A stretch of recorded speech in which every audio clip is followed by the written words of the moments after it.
సూర్యాష్టకం ఇవి చదువుకుంటాం కదా, అలా అష్టకాలన్నీ కూడా చదివి సూర్యదేవుణ్ణి స్తుతించేటప్పటికీ సూర్యదేవుడు ఒక రూపంలో, దేవతా రూపంలో కనిపించి, మహర్షి ఏమిటి ఇలా వచ్చారో, మీకు నేను చేయవలసింది ఏమిటి అని అడుగుతాడు. అడిగితే, మీరు త్రికాలజ్ఞులు కదా, 3 లోకాలు కూడా సంచారం చేస్తూ ఉంటారు, మీకు తెలియనిది ఏమీ ఉండదు. ఆ మహారాజు సంవరణుడు మీ కుమార్తె తపతీదేవిని వరించాడు, అందుచేత ఆమెను ఎలాగైనా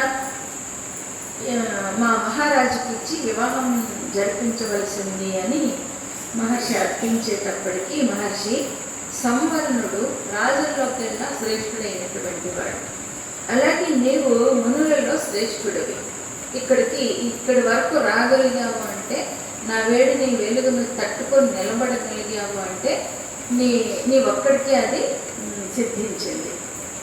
అలాగే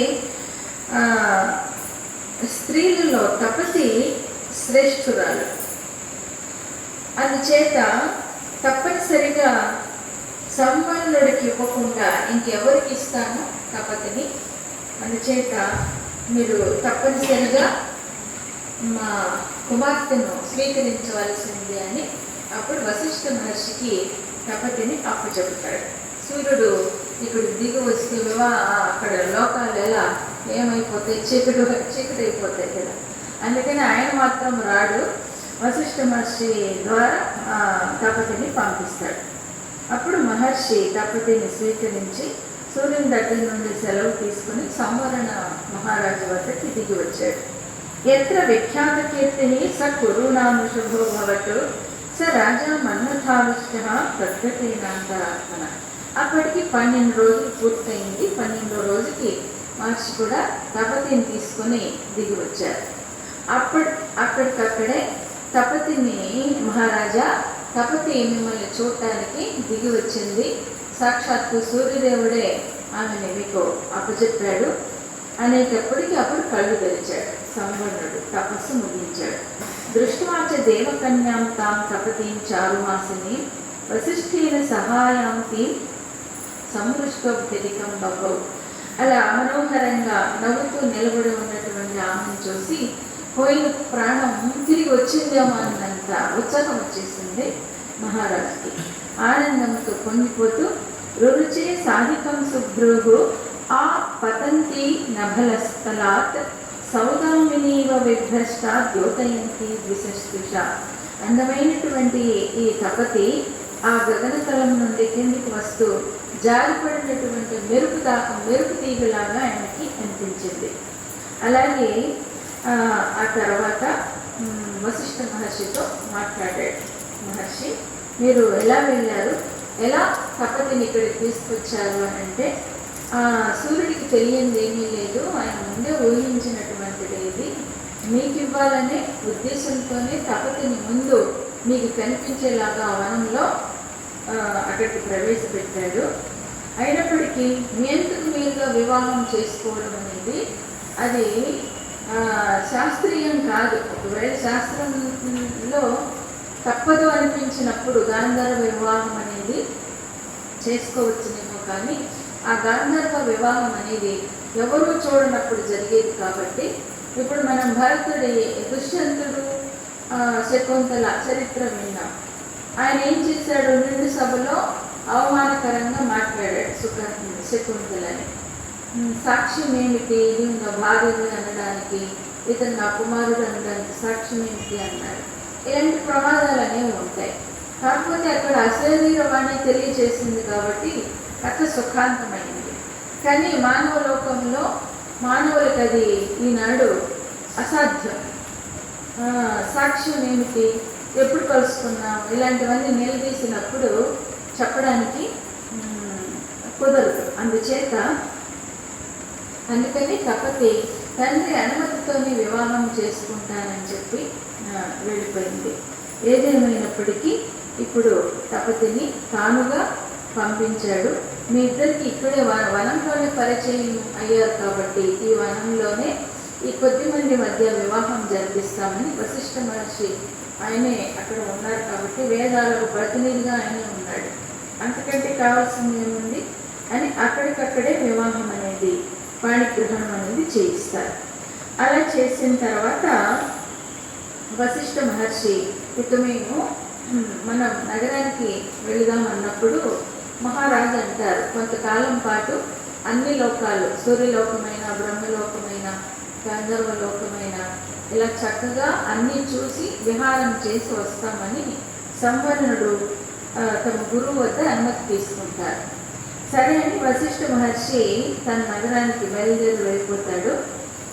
వీళ్ళు 12 సంవత్సరాల పాటు హాయిగా ఇతర ఊర్ధ్వలోకాల్లో విహారం చేస్తూ ఉంటారు.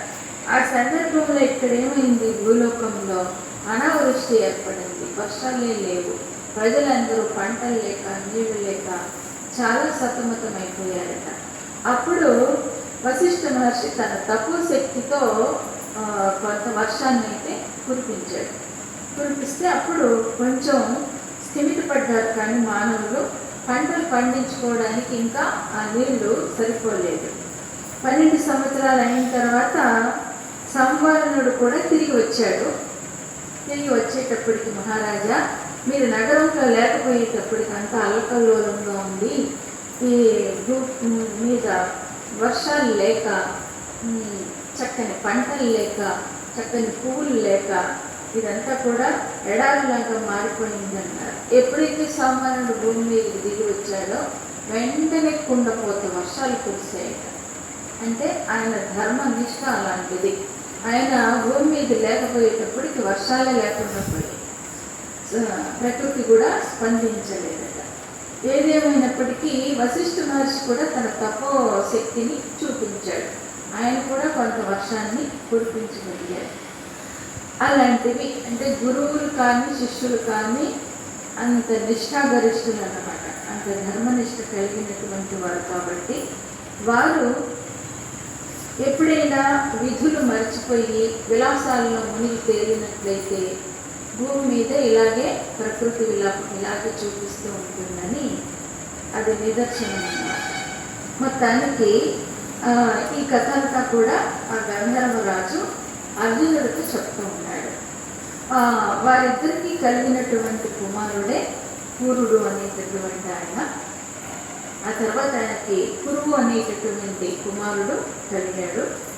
ఆ కురు వంశమే మీరందరూ కూడా. అందుకని తపతి నందన అని సంబోధించాను నేను.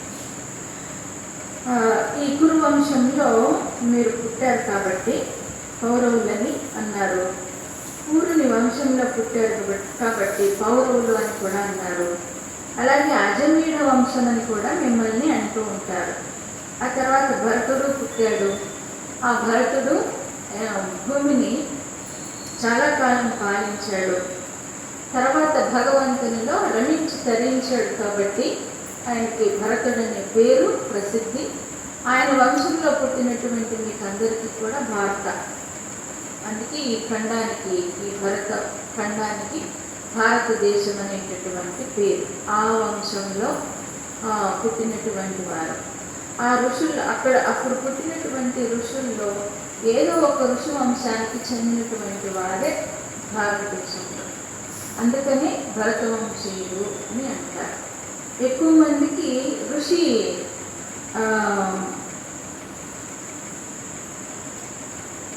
వంశంలోనే పుట్టి ఉంటారు కాబట్టి గోత్రం కూడా ఎక్కువ భాగం అదే ఉంటుంది. ఫలానా ఋషి గోత్రం అని చెప్తుంటారు.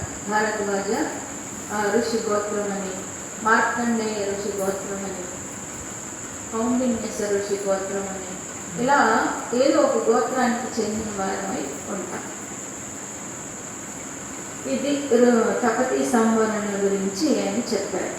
ఇలా చెప్పిన తర్వాత అప్పుడు అర్జునుడు మీరు ప్రసాదిస్తానన్నటువంటి చాక్షుషి విద్యను నాకు ఇవ్వండి, నేను గ్రహిస్తానంటాడు. ఈయనకి తెలిసినటువంటి ఆగ్నేయ అస్త్రం ప్రయోగించేటటువంటి విద్యను ఈయన బోధిస్తాడు. అలా ఆ ప్రకారంగా ఆ విద్యను నేర్చుకొని గంధర్వుడిచ్చినటువంటి ఆ గుర్రాలను కూడా స్వీకరించి ఇక నుండి నడిచే అవసరం లేకుండా గుర్రాల మీదనే ప్రయాణించవచ్చని అవి కూడా స్వీకరిస్తారు.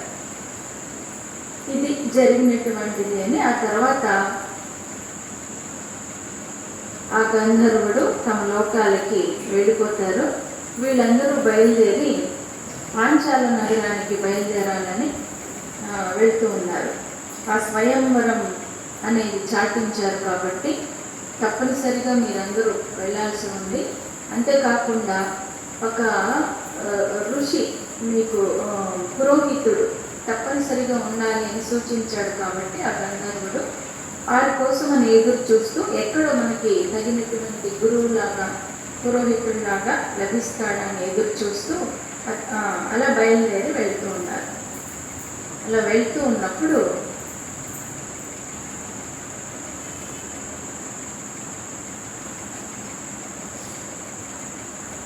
ఒక నగరం వాళ్ళకి కనిపించింది. కనిపించేటప్పటికీ వెంటనే అక్కడ ఆ నగరంలో మనం వెళ్ళి రెస్ట్ తీసుకుందామని చెప్పి బయలుదేరి వెళ్తూ ఉండగా పండితుడు కనిపించాడు. కనిపించేటప్పటికి ఆయన్ని ప్రశ్నిస్తారు. మరి వశిష్ఠ ఋషులలో వశిష్ఠ మహర్షి బ్రహ్మర్షి అని పేరు పొందారు కదా, ఆయన ఏ లోకానికైనా అవలీలుగా వెళ్ళిపోతాడని అంటూ ఉంటారు, అది ఎలా సాధ్యం అని అడిగినప్పుడు అడిగితే ఆయన చెప్తూ ఉన్నారు, వశిష్ఠుడు అంటే విశేషంగా ఇంద్రియాలని వశంలో ఉంచుకున్నవాడు కాబట్టి వశిష్ఠుడు అని, తపోనిష్టలో ఉన్నవాడు. అటువంటి ఎంత ఓర్పు కలిగిన వాడు అంటే భూదేవంత ఓర్పు కలిగిన వాడు ఆయన. విశ్వామిత్రుడు తపస్సు చేస్తూ ఆయన మీద అసూయతో తనకి 100 మంది కుమారులు ఉన్నారట వశిష్ఠ మహర్షికి, 100 మందిని కూడా చంపేస్తాడు. చంపినప్పటికీ కూడా ఆయన మీద కోపం తెచ్చుకోలేదు. అది ప్రారంభం కొద్దీ నా పుత్రులలా పోయి ఉంటారు అనే ఉద్దేశంతో అతన్ని క్షమాగుణంతోనే మళ్ళీ అనుగ్రహించి తనంతటి బ్రహ్మ ఋషిని చేస్తాడు విశ్వామిత్రుడిని. అంతటి ఓర్పు కలిగిన వాడు కాబట్టి వశిష్ఠ మహర్షి అయ్యాడు. ఋషుల్లోకెల్లా బ్రహ్మ ఋషిని కూడా చెప్పబడ్డాడు. ఏ లోకాలకైనా అవలీలుగా వెళ్ళగలిగాడని ఆ పురోహితుడు చెప్పాడు. అయితే ఇప్పుడు మాకు సరైనటువంటి దిశానిర్దేశం చేయగలిగినటువంటి ఒక పురోహితుడు కావాలి. మాతో పాటు ఎక్కడికి వెళ్ళినా, మేము ఎక్కడ ఉంటున్నా మాతో పాటు నివసించాలి. అలాంటి వారు ఎక్కడ దొరుకుతారు అని అడిగితే పండితులు ఉన్నటువంటి ఆ ప్రదేశాన్ని గురించి ఆ పురోహితుడు సూచిస్తాడు. మీరు అక్కడికి వెళ్ళగలిగితే మీకు దిశానిర్దేశం చేయగలిగే ఒక మంచి గురువు లభిస్తాడని సలహా ఇస్తాడు. అలా వాడు బయలుదేరి వెళ్తూ ఉన్నారు.